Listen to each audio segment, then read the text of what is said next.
1986 թվականին, երբ Միացյալ Նահանգների նախագահ Ռեյգանը առաջին անգամ հանդիպեց Էլ Գորբաչովին, նա հետևյալն ասաց. Когда я шел навстречу с советским генсеком, то ожидал увидеть одетого в большевистское пальто и каракулевую пилотку товарища. Но меня представили одетому в модный французский костюм господину с часами Радо Манхэттен. Взглянув на них, я подумал, да, этот продаст нам все. Եվ Վաշինգտոն չվերադարձած,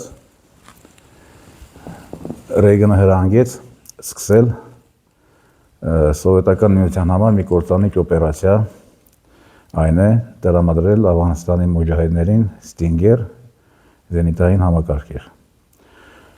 Դրանք շարժիչ համակարգեր են, որոնք խոցում են ցանկացած օդային թիրախ մինչև 3000 մետր բարձրության վրա եւ 86-ից 89 թվականները սովետական միության ավիացիան պակասեց ուղիղ 500 Su-25 ինքնաթիռներով։ Ասեմ, որ Su-25-ը դա մի զայնային ինքնաթիռ է, թռնում է փոքր ցածր բարձրությունների վրա եւ գրոհային է, այսինքն գետնի վրա նա կռիվ է անում։ Խոցում է տանկեր, զրահատեխնիկա, կենդանի ուժ։ Ինչևէ, 500 միավոր ավիացիոն տեխնիկա դա քիչ բան չէ եւ զավերից մեկը իդեպ Ռուսաստանի նախկին փոխնախագահ Ռուցկոյն էր,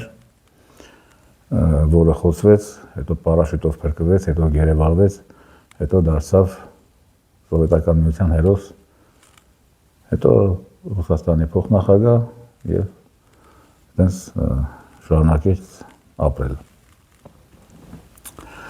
Ռեյգանը դա չարեց 82-ին քանի կար Բրեժնևը,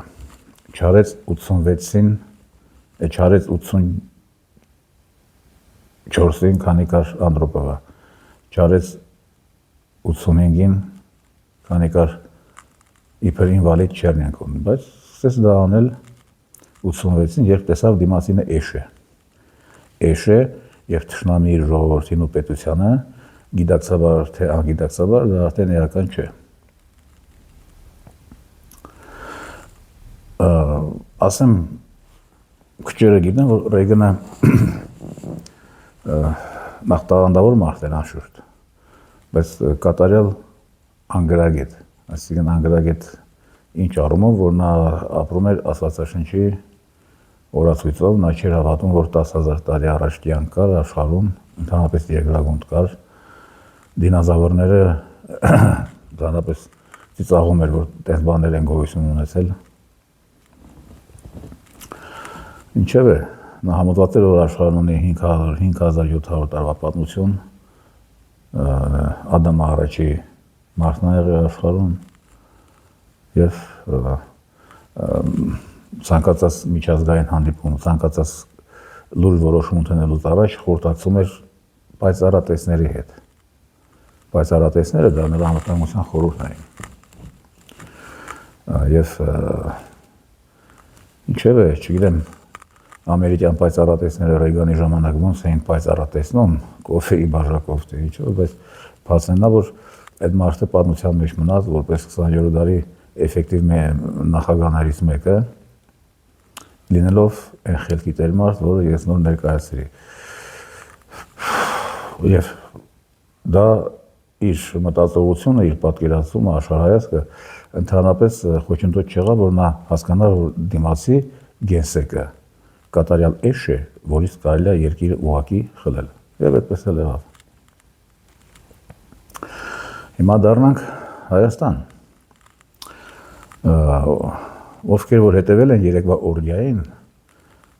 նախագահական պալատում, որտեղ պետոֆիլիայի հետևանք Մակրոնին պատիվ էին տալիս ժողովարդչապետն ու Նոր Հայաստանի նախագահն է Թուրիմասյունը։ Եվ Փաշինյան Նիկոլի կենացը, որը ինքը առաջարկեց խմել այդ Բրիժիտ Մակրոնի կնգա պատվին, լավակի ավշեցուցիչ է։ ովքեր որ անտեղակ են, ասեմ, թե ինչ է ասել Հայաստանի ժողովարշապետը։ Դա պետք է տեսնել, լսել եւ բայց ինֆարկտի չհասնել, որովհետեւ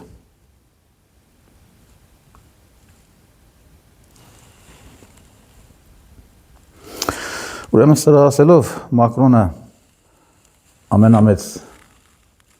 հույսն էր Հայաստանի, ամենամեծ փրկիչը, որովհետեւ Մակրոնը հոկտեմբերի 6-ին 22 թվականի օգնել է իրեն ժողովարշապետ Փաշինյանին։ Այդ պատմական ստորագրությունը դնել դավադիր փաստաթղթի համաձայնության տակ։ Այսինքն սրա համար հոկտեմբերի 6-ը դա մի ազգային փրկության օր էր եւ մի զարմացեք, որ վաղը սա եթե վերընտրվի, սա դա պետական տոն հռչակի։ Անպայման կանի։ Ուրեմն ինչ է տարածի բան անեմ։ Դրա կենասից մի ֆրազ մեջբերեմ տարածի։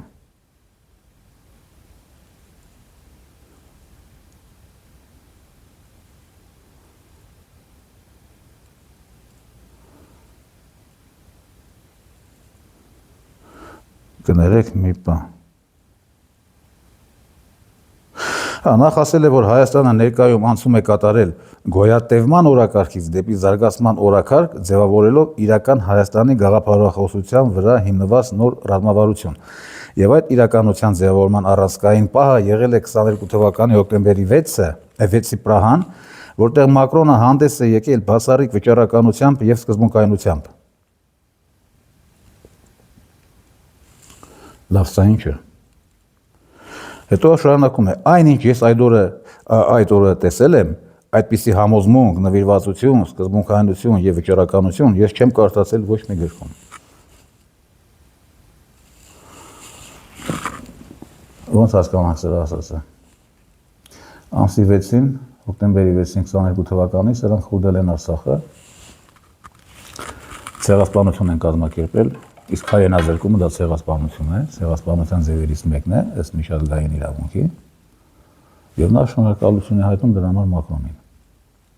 Լավ, հիմա եթե այլ երկրների ղեկավարներ կարծան, իմանան սրա ասածը, ինչ կմտածեն սրա մասին, հələ սրա մասին ջանդամ թե ինչ կմտածեն, հայ ժողովրդի մասին։ Բա Վրաստանի վարչապետ Կոբախիձեն կամ Վրաստանի սեփականատեր Բիլինա Իվանիշվիլին չասի թե ախպեր հələ եկեք այդ հայերից լորին հետ վերցնենք։ Անտեղակներին ասեմ, որ լորին հրաշքով է հայտնվել Հայաստանի կազմում եւ դրոյի տարած հաղթանակը ստեղ կոպեկ շարժեր։ Լորին դա Թիֆլիսի գուբերնիան էր։ Ուղղակի մեր բախտը բերեց, որ Վրաստանը ավելի ուշ խորհրդայնացավ, քան Հայաստանը, եւ լորին հայտնվեց Հայաստանի կազմում։ Եթե վրացիք մի քիչ ճկուն լինեին, վրացի մենշևիկները ավելի շուտ խորհրդանային, ինչպես ադրբեջանցիք Հայաստանից շուտ։ Այսօր մենք լորի չէինք ունենալ։ Լավ, մի ինչ նախանգարում, այս Թուրի Մաուսյան կենասը լսելիս,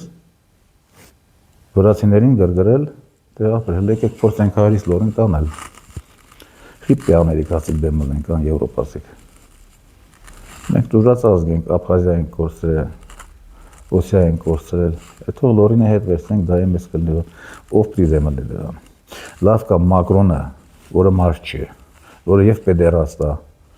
դա Էփշտեյնի ֆայլերից բաց դարձավ, ընդ որում են զանազան պեդերաստ, բազում բոյֆրենդներ ունեցող, եւ գերոնտոֆիլ է, եւ ես չգիտեմ ինչ է, դրա քաղաքական այլասերուկի մեկն է, եթե մարդը գլոբալիստ է, Լոնդոնի Սիթիի արտադրանք, ոնց կարողանա Ֆրանսիայի նախագահ աշխատել։ Աշխատում է։ Լավ, Մակրոնը ինչ կմտածի սրա մասին։ Ամերիկյան վերնախավը, ողջ Եվրոպան, ինչ կմտածեն սրա մասին։ Կմտածեն այն, ինչ Ռեյգանը մտածեց Էջ Գորբաչովի առաջի հանդիպումից հետո, այսինքն, он нам всё продаст. Он нам всё продаст. Սովետական միություն այլևս չկա,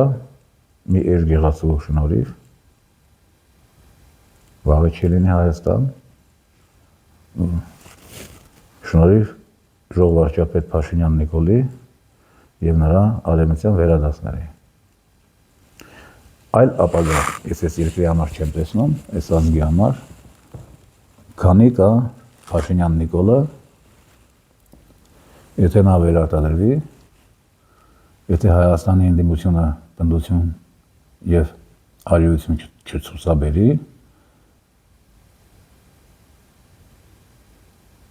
շատ լուրջ արտաքին աջակցությամբ ձեռնոտ չնետի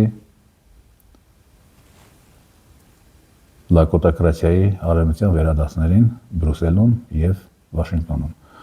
Սպասենք տեսնենք, թե ինչ կգա մեր գլխին ամսի 7-ին,